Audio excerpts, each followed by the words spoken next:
So finally દોસ્તો અત્યારે હાલની અંદર તમે જોઈ શકો છો મેં કિનારો તરફથી એક ઓનલાઈન ઓર્ડર કર્યો હતો, જે મતલબ કે ઓનલાઈન વાયરલેસ માઇક છે, જે અત્યારે હાલની અંદર મારા ઘરે ડિલિવર થઈ ચૂક્યું છે. તમે જોઈ શકો છો દોસ્તો.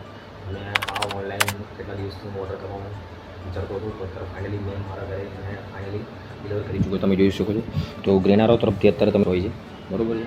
અને એની યુઝર ગાઈડલાઇન્સ મતલબ હોય છે, જે ટર્મ્સ એન્ડ કન્ડિશન હોય છે, બરાબર, કે એની શું દ્વારા ચાલે છે તમે જોઈ શકો છો. પછી આ ડબલ લેસ વાયરલેસ માઇક હોય છે, તમે જોઈ શકો છો. અને એની છે ટાઈપ સી કેબલ છે, તમે જોઈ શકો છો બંને બાજુ. તો કંઈક આ રીતે મેં ઓનલાઈન ઓર્ડર કર્યું છે. એક વીક પહેલાં મેં ઓર્ડર કર્યો તો અત્યારે હાલની અંદર મારા ઘરે ડિલિવર થઈ ચૂક્યું છે. તો મેં સવારે ત્યાં જઈને હું એમેઝોન ઓફિસથી કલેક્ટ કરીએ લઈને આવ્યો છું. તમે જોઈ શકો છો. તો છે અને સેકન્ડ એક આ છે, બરાબર, ટાઈપ સી કેબલ છે, બરાબર છે. Less microphone purchase and deliver કરી ચૂક્યો છું, લઈ ચૂક્યો છું. ઓકે, તો હવે ખૂબ ઇન્ટરેસ્ટિંગ ક્વોલિટી કન્ટેન્ટ સાથે વોઇસ